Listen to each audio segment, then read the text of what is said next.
Alladzi 'allama bil qalam, kemudian buat legasi yang sifatnya bisa bermanfaat lebih bagi generasi yang berikutnya. Salah satu caranya dengan menulis. Ya. Yang belajar ini usahakan punya catatan. Dicatat itu lebih terikat ilmunya dibanding sekedar dihafalkan. Nanti yang tercatat, dirumuskan, diruntutkan, ke depan bisa jadi bacaan. Walaupun orangnya sudah tidak ada, meninggal misalnya, tapi kitabnya masih ada, maka disitulah kemudian namanya akan abadi. Keabadian itu yang memuliakan Allah. Imam Syafi'i nggak pernah kita lihat, ya kan? Nggak pernah berjumpa, nggak pernah. Masanya berbeda. Tapi karyanya sampai sekarang masih bisa kita akses dan dengan itu beliau dimuliakan keabadiannya. Karena itu orang-orang bijak mengatakan kalau Anda masih ingin eksis sampai dengan masa depan, maka wariskan ke masa depan itu tulisan-tulisan dari karya kita yang paling baik. Tidak ada yang terbaik kecuali menyampaikan pesan-pesan yang dimuliakan oleh Allah Subhanahu wa taala. Teman-teman juga begitu. Ya, yang di birokrasi, yang di kedudukan, yang di harta dan sebagainya, ya bukan sekedar kita jalani sebagai profesi. Kalau bisa jadikan legasi, bikin kebijakan. Ya, buat kreativitas, bikin inovasi, tulis. Supaya satu saat dikenang, saya pernah mengalami ini, diwariskan, minimal anak cucu bisa baca. Oh, dulu saya kenal kakek itu begini, ya, bukan cuma lihat fotonya. Ya kan? Wah, kakek ganteng juga ya. Oh, ternyata pernah main sinetron, ganteng-ganteng serigala gitu kan. Repot juga, ya. Kita bikin tulisan lebih bagus, terukur, ya. Balik, 'allamal insana ma lam ya'lam. Kemudian yang kedua, selalu berusaha berinovasi untuk menemukan sesuatu yang baru. Ya, jangan pernah terpaku pada satu hal. Cari sesuatu yang baru, bikin kreativitas sehingga lebih berwarna. Nah, cara menemukan ilmu yang baru itu kita sampaikan, itu kuncinya dua. Satu, rajin mendekati Allah, ya kan? Kita sudah ambil dalilnya di Quran surah 18 ayat 65, ya kan? Fawajada 'abdan min ibadina atainahu rahmatan min indina wa 'allamnahu min ladunna ilma. Khadir yang dimaksud di situ. Abdan itu sifat bagi orang yang rajin ibadah. Nah, biasanya ini catat rumus ya. Ini saya belum pernah kasih rahasia nih, tapi pagi ini rahasia di antara kita nih ya. Kita bagi dikit nih. Jadi di Quran itu nabi saja itu panggilannya itu dibagi 3 oleh Allah. Oke? Bagi berapa? 3. Untuk panggilan ya, bukan penyebutan nama. 1 nabi, ya ayyuhan nabi. 2 rasul. Ya? Yang ketiga abdun. Kalau misinya adalah pesan untuk menyampaikan informasi di lingkup pribadi dan keluarganya. Ada yang sifatnya khusus, ada yang bisa kita tiru. Itu panggilannya biasanya nabi. Tapi kalau sifatnya informatif untuk semua, informasinya semua akses, itu rasul. Jelas? Tapi kalau disebutkan sifat ibadah beliau yang demikian tinggi, itu panggilannya abdun.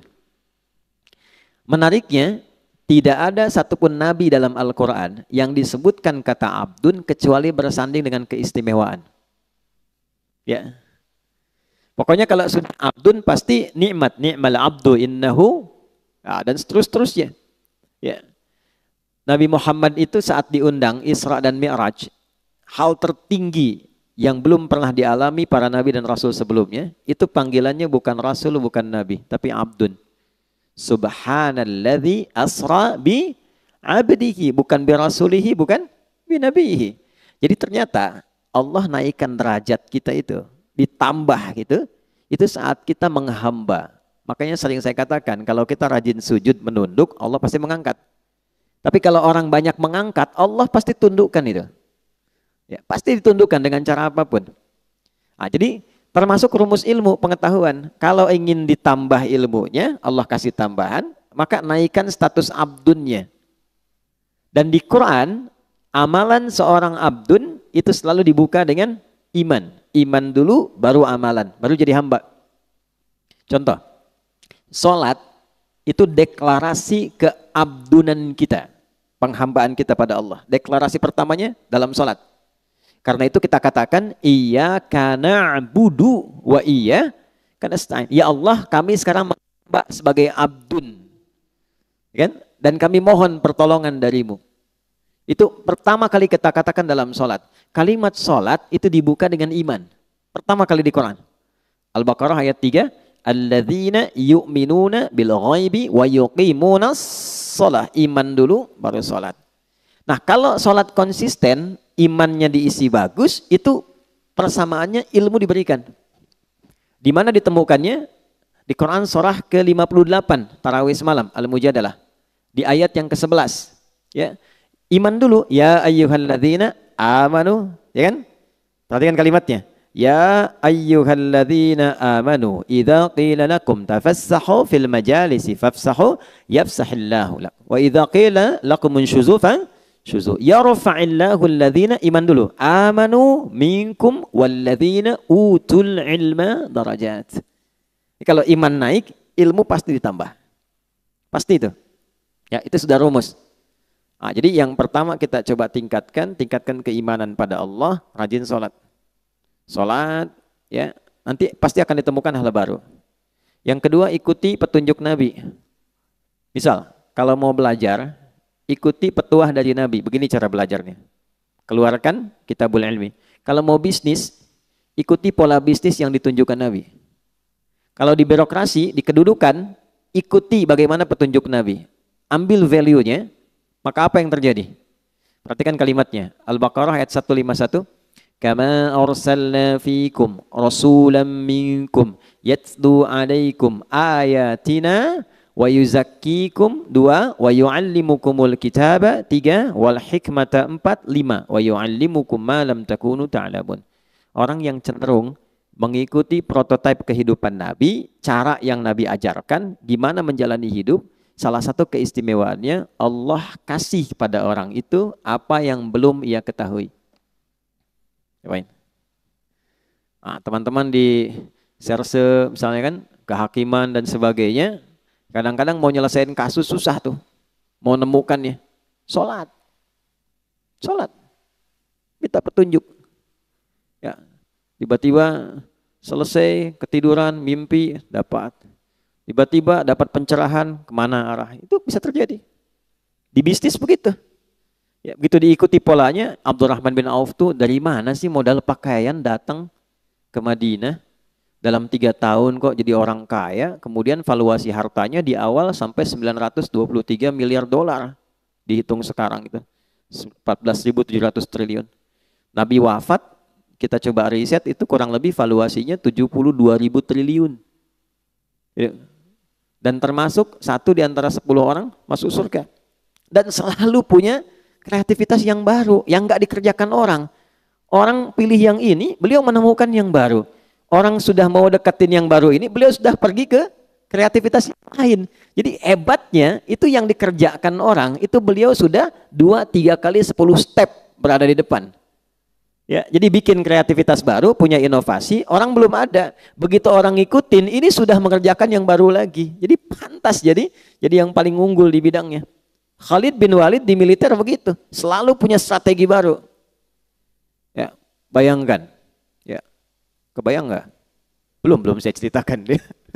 Dia melawan Persia coba. Pasukan ratusan ribu, 100.000 pasukan. Beliau cuma bawa 10.000. Itu menemukan strategi baru. Jadi ada seorang di barat itu sampai kemudian meriset bagaimana seorang Khalid itu bisa menjadi jenderal paling unggul di lapangan. Itu dilihat gitu. Dan itu terjadi utamanya setelah masuk Islam. Sebelum masuk Islam hebat dalam strategi perang Uhud. Setelah masuk Islam lebih hebat lagi. Nah itu jadi bab. Kalau dipelajari bisa sukses di bidangnya.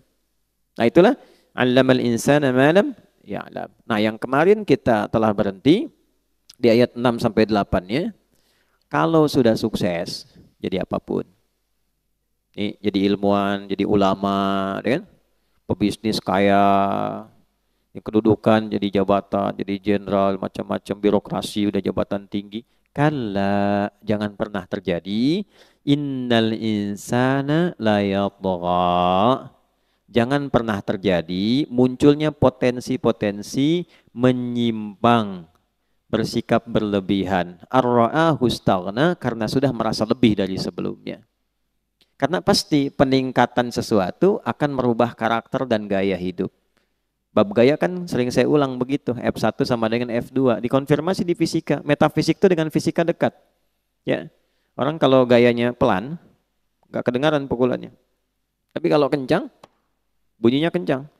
Ya, sama, harta kan sering saya katakan, kalau masih punya 10.000, masih bisa dibagi dua. Nah, makan yuk, gitu ya. Ayo, di mana? Warung Jackie Chan depan, ya misal. Ya. Makan 10.000 tuh, berangkat sama Ihsan. Begitu nyampe sana, Ihsan bilang, aduh saya nggak bawa uang. Tenang, kita bagi dua nih, 10.000 bagi dua. Tapi ketika Mus'ab sudah punya 1 miliar, bisa nggak bagi dua sama Ihsan tuh? Belum tentu. Karena sudah berbeda, kualifikasi sudah lain, itu merubah. Jadi bawaan sudah beda, wibawa sudah lain, karakter sudah tidak sama. Normal, nggak apa-apa. Quran bilang nggak apa-apa. Yang dijaga itu jangan berlebihan.